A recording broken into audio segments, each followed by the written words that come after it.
Hello, everyone. It's Lucy Danziger and Susan McPherson here for the Advice Pages. Susan and I met many, many years ago in the world of publishing, and I've always been a huge admirer of hers. And Yeah. she's written a book called The Lost Art of Connecting, the gather, ask, do method for building meaningful connections. And I think that is so relevant in today's world where we're all virtual. And so, welcome, Susan. Thanks for being here. Thank you, Lucy. And it's such a joy to see you It's on nice to this see you. Friday. Yes. We're reconnecting. Look at us. Yes.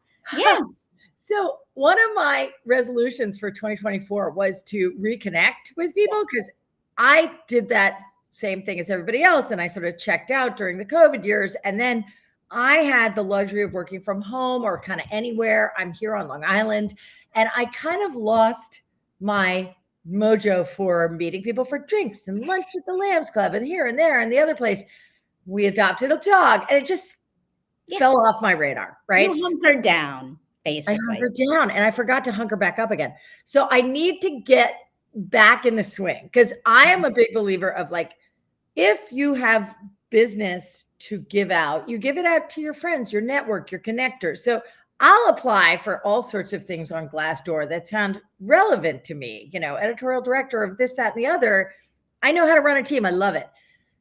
I don't even get a callback. I don't even get sometimes I get a letter saying, no, thank you.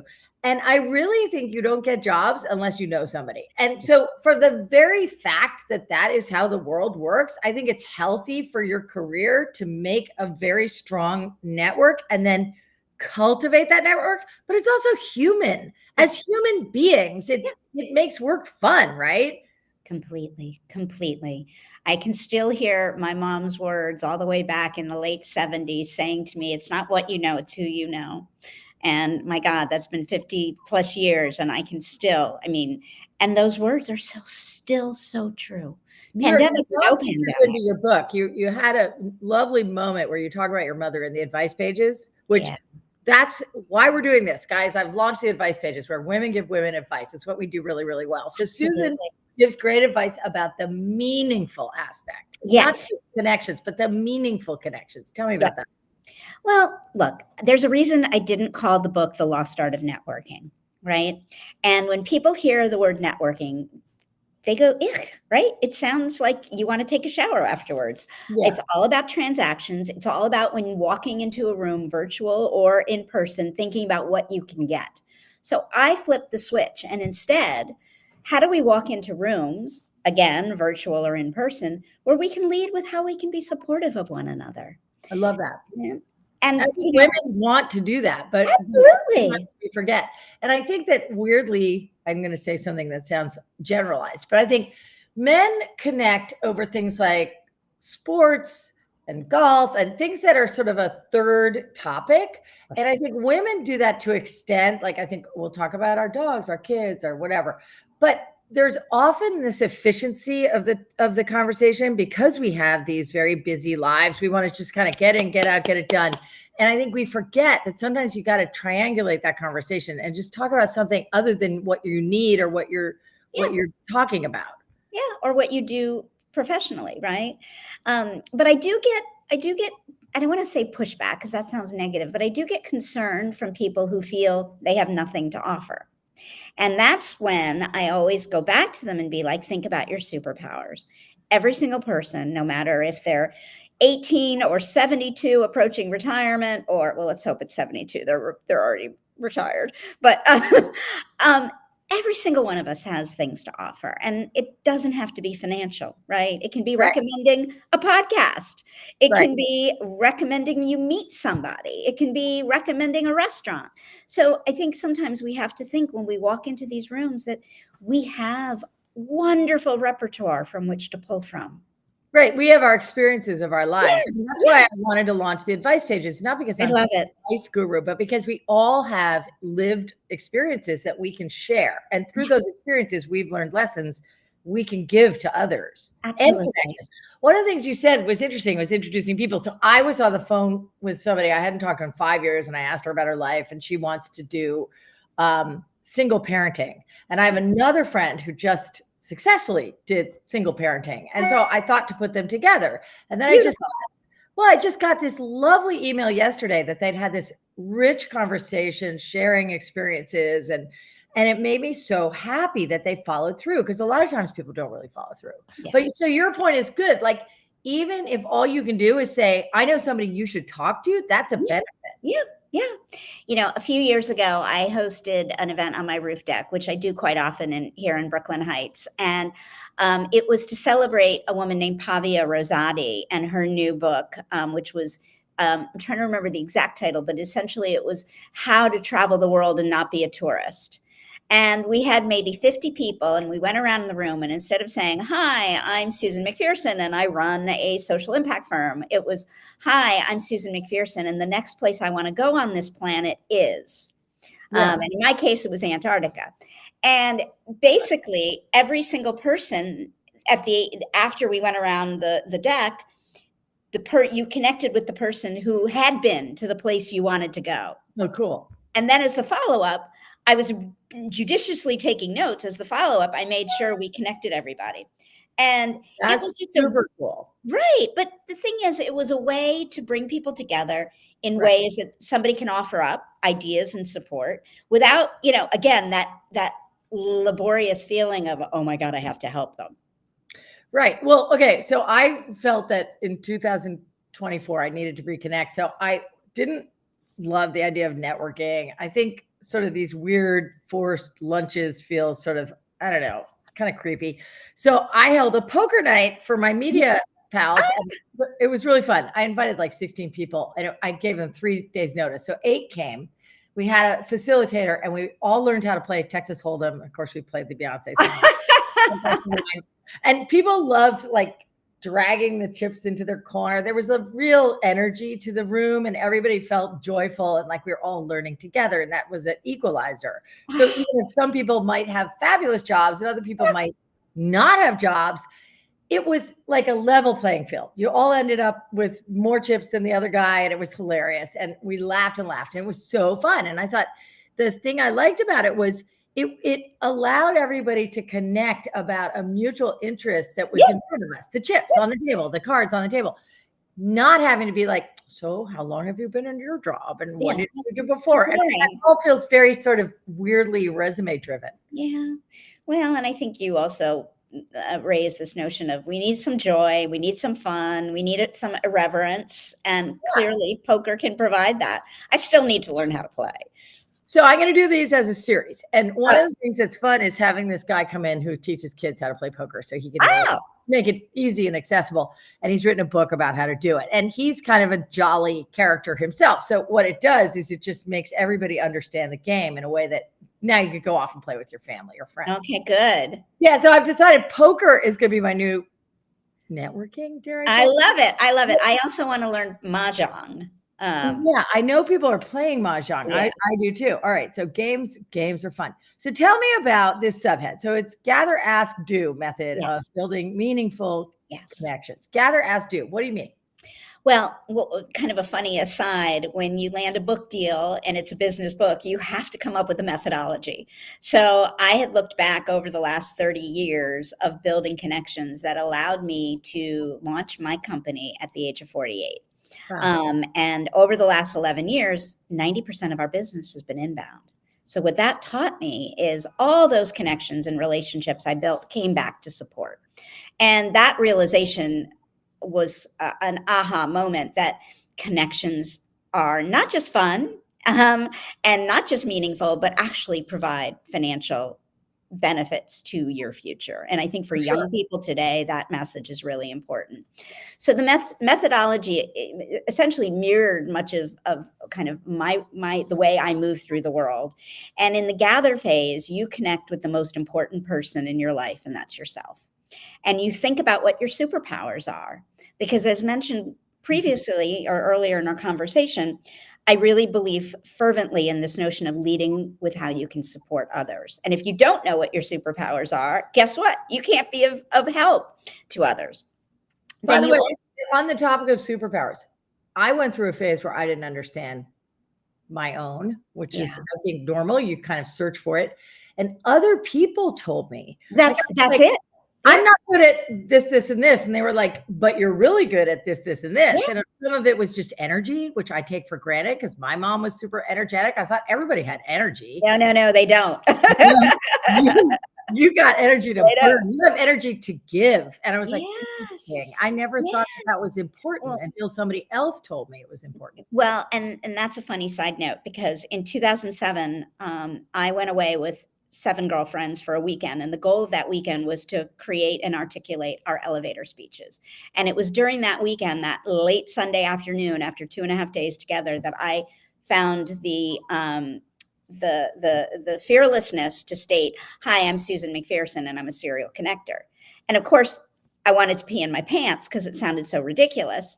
But I was standing there in front of 7 dear friends who just spent the weekend with me, and they were able to mirror what you were just saying, your friends. So people are often like to me, how do I find my superpowers? And I say, ask your community, ask your partner, ask your dog, but ask people, because they will tell you. So in the gather phase, you connect with yourself, you think about your superpowers, you think about what your goals are for the next 6 months, 1 year, 3 years. And then you think about who you want to connect with or reconnect with. Mm-hmm. And lastly, which and I don't want to say most importantly, but I think it's important to emphasize this, and that is, how do we connect with people who don't look like us, sound like us, the same age, race, and color as us? For sure. And I think that's been challenging for people like me who, honestly, I went to these private schools where this was not a diverse community. Andover was, but most of my schools were not. And I have had to really make it a priority to do what you're talking about. I think it really is important. Yeah.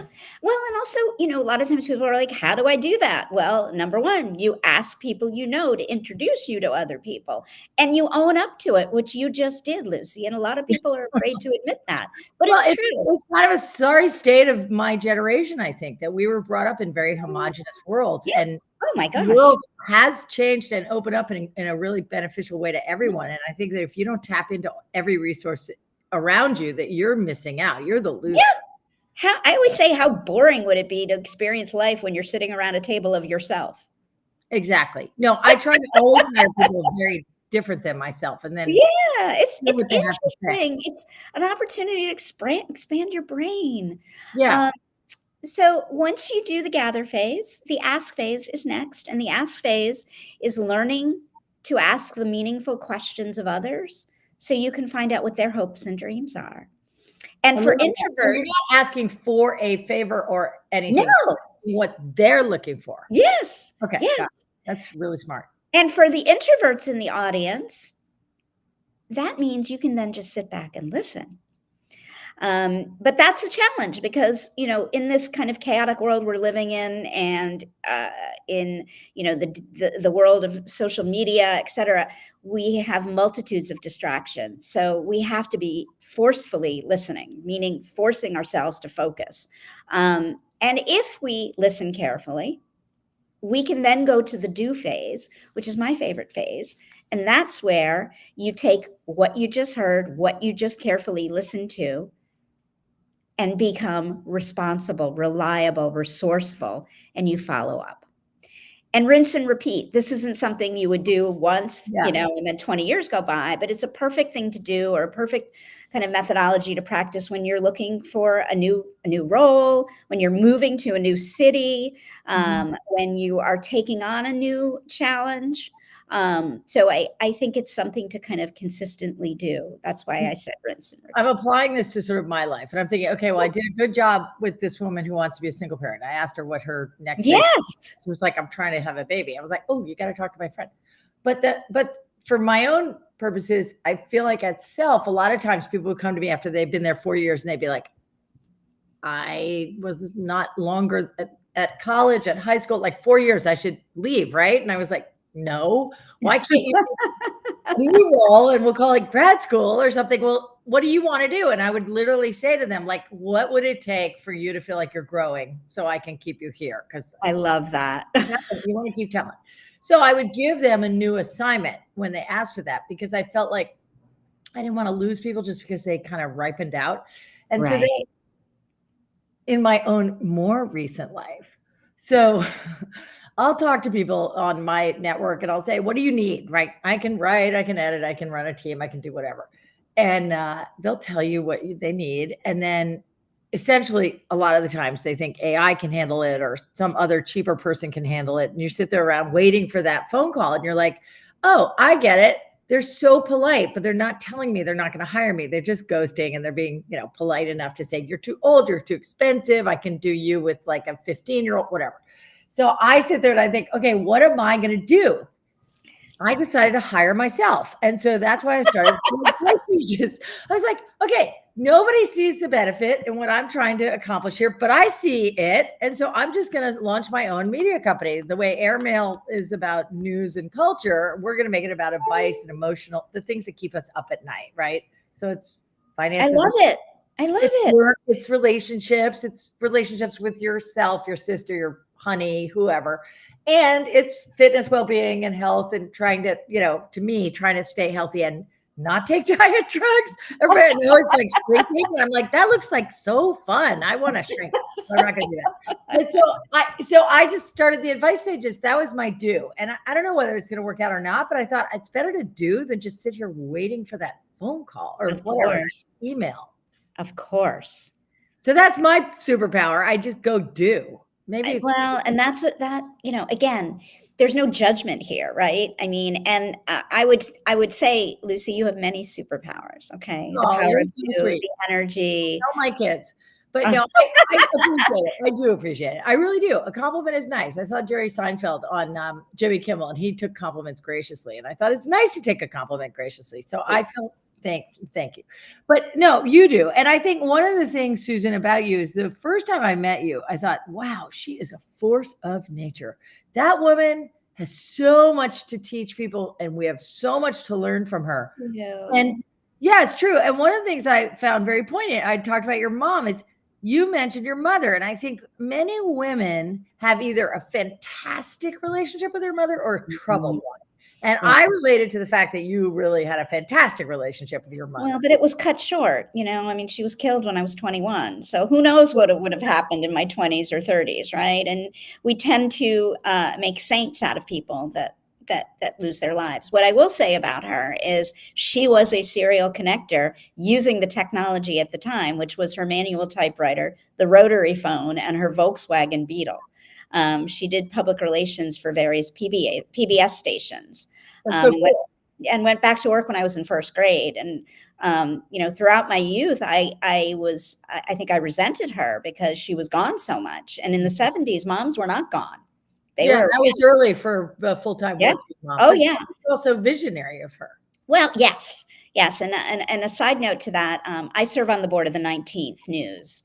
And that came about because in 2019, I met the founder or co-founder and CEO, Emily Ramshaw.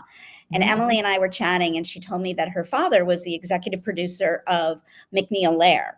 Oh. And I was like, I wonder if he knew my mom. And she went that night and spoke to her father. And he went on to say how my mom was so cutting edge herself because there were very few women leaders at PBS in those days. And I said to her, that's it. You have my money. You have my attention. I want to be a supporter. So it's just a funny side note, and talk about connecting, right? We connected over our parents. Well, and that's a lovely story. And I think that our legacies from our parents are multifaceted. Obviously, some things you do like them and some you don't. But I think that's for you to decide. But I feel the same way. I think my mom was a super connector, way more than me. And I think that she had this vast network of friends who would have done anything for her and dropped everything and come running if she needed it. And I always think, I wish I could be a better person, right? A little more giving and a little less focused on like the job I have to do, and a little more focused on like, can I come pick you up at the doctor? Like there was a moment in our parents' lives where they did a lot for each other. Yeah, but they didn't have the distractions also that we have today, right? I mean, the internet didn't exist, right? Like, and you had television that was, not 1,000 different channels, right? Like there just was less going on. That's true.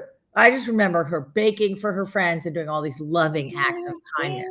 It was sweet. It was very sweet. But that's okay. So we have things like poker night. It changed. Life moves forward. Yes. But the sentiment is there. So wait, so about meaningful, the word meaningful. I think we're sort of verging on that conversation. Tell me what meaningful is to you and how people can think about this rather than transactional. Yeah. Meaningful is reciprocal, but over time, meaning just because you do something for somebody, it doesn't mean they need to do something for you the next day, right?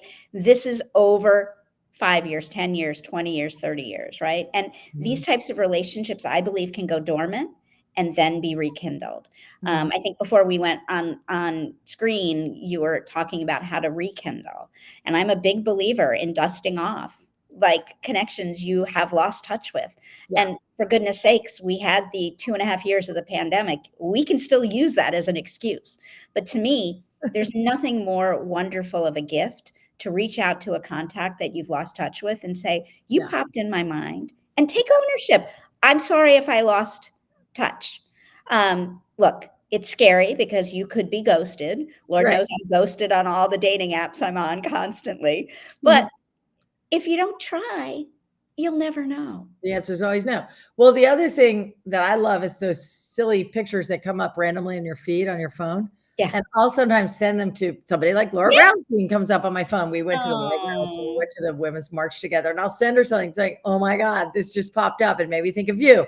And then of course we have a little quick exchange and then we go back to our lives. But it's a lovely excuse just to send something into an inbox. Yeah. I mean, I have a crazy habit that when people hear, probably they are terrified, but every morning I text or WhatsApp or Signal or voicemail 3 to 5 people. Oh, wow. And the goal is to just put a little dopamine out into the world. There's no ask. It's just, I'm thinking of you, sending hugs. And my recommendation to people is, if 3 to 5 is terrifyingly like just you can't do it, 1 a day, 2 a week, but set a goal, because that, I promise you, that goodness will come back. I love that. I love this it's just a great aspect. So on that front, though, what do you think of liking or commenting on Instagram? Is that something or is that nothing? Look, it's another way to put goodness out in the world, right? I think everybody has the method that works the best for them and their schedule. If Instagram or LinkedIn is your mode operandi, then go for it. I just have that has become my muscle, my routine when I'm drinking my coffee, and it just, again, the responses I get, sometimes I don't get any, but it's usually like, wow, that just made my day. That's really sweet. Enough to carry me through at least till noon. Sometimes for me, a DM is nice, and sometimes I feel bad because I don't see it for a while. Like I forget to check because I have the Bonnie account, my dog's account, and I have my account. And then I like it when somebody says like, oh, this is funny or whatever. They'll comment on pictures. I kind of like Instagram because it's a turnkey way to just sort of stay on top of things. People will literally say to me like, oh, I saw Bonnie got on the plane for California. How's LA? And I'm like, that's so nice. I'm in LA. I forgot to tell people. I think what we have to do, though, is when we do these things, we can't expect immediate return. Right. Yeah. We have to do them for ourselves because, if you were doing them with an intent to get a response, it takes a bit of the joy out. Right. Because like I said, like if I sent you something and you didn't respond, I, for instance, now know you're doing other things and that's good. But when you do eventually see it, I hope you enjoy it. So to me, I'm rarely on LinkedIn. This is LinkedIn Live and that's great. Yeah. But I find that people will message me on LinkedIn and and you won't see it. Well, in fact, let's do a glory for Laura Brownstein. Adore her. Yes. Adore her. She's a dear friend. But it was another great connector. Yes. But we were joking recently about the fact, and also another woman, Margaret Detweiler, who you may know. We were joking about the fact that, somebody says, oh, I sent you a message, and you're like, where? It could be on any number, like 16 different platforms or a voicemail. And, that, and then you add the menopause brain to it, and you're like, oh my God. Look, it's like there was that movie, He's Just Not That Into You. It's like there are so many ways to get in touch that if the person doesn't, they're not really thinking about you. But anyway, Susan, I know I asked you a lot on the advice pages, but what is a mantra that you live by that you think is helpful to think about or that other people can benefit from? Be kind. There you go. I know it sounds so bloody simple, but it's how I run my company. With all my employees, I always say to them, let's be as kind to each other as we are to our clients. And for years working in corporate America, I saw the exact opposite, where the customers and clients ruled the roost, and it created all kinds of just competitive and just not a good climate.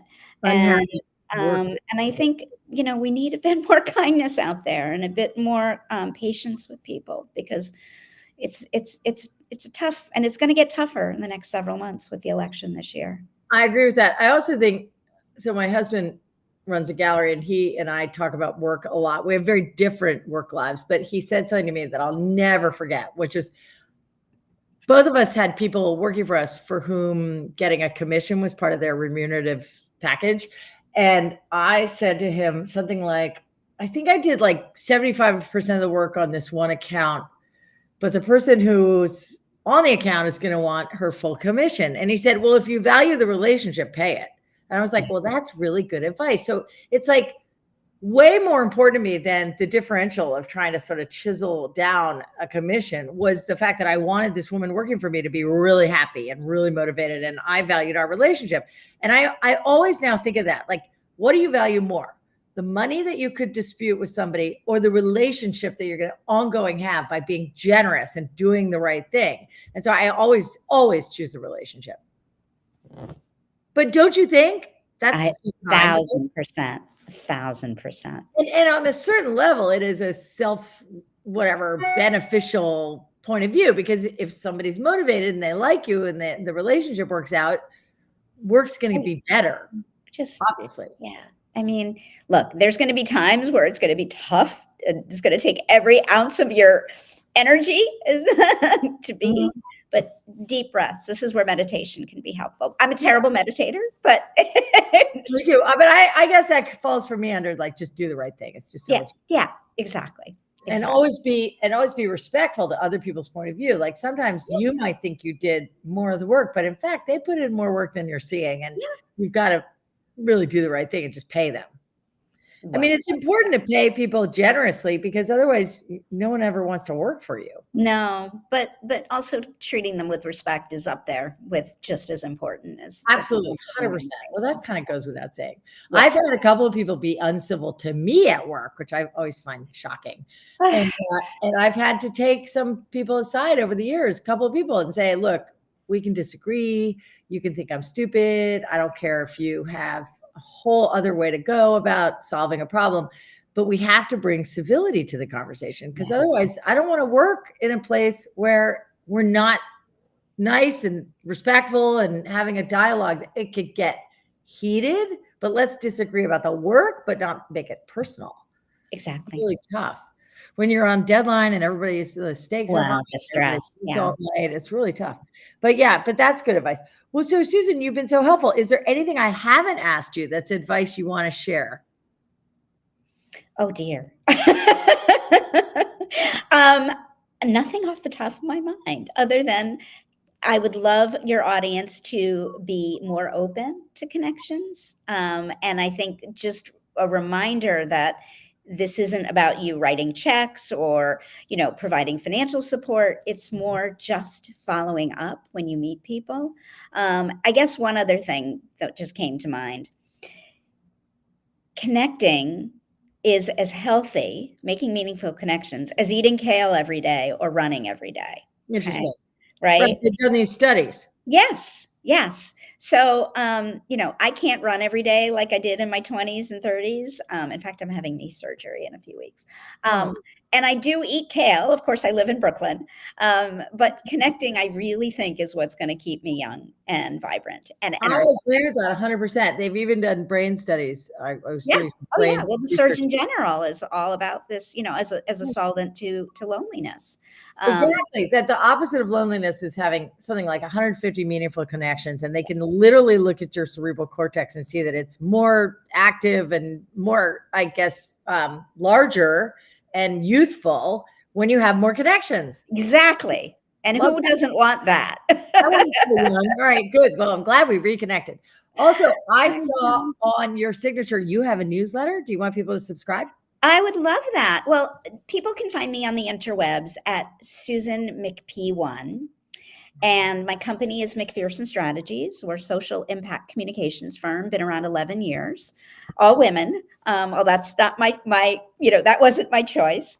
And our newsletter is called the McPherson Memo. It comes out every other Friday, and it's a kind of a high level look at what's happening in social impact in North America, around the world. By the way, we're getting comments just so you can see. Yes, Shweta Becky. Capital, being kind is the best advice. Becky Endicott says, Susan's the queen of heartfelt connection. More of this humanity, please. Thank you all for being here today. I hope everybody had a nice time. I'm going to let everybody go. It's 11:30 on the East Coast, and I know everybody's trying to get out for a nice weekend. So thank you, Susan. I feel like This was so lovely. Start and end with the prayer thank you emoji. You've been amazing, and what a great conversation. So thank you very much. And have a wonderful weekend. Thank you. Be kind and have a great weekend. Bye, everybody. Bye. Thank you. Thank you. Thank you.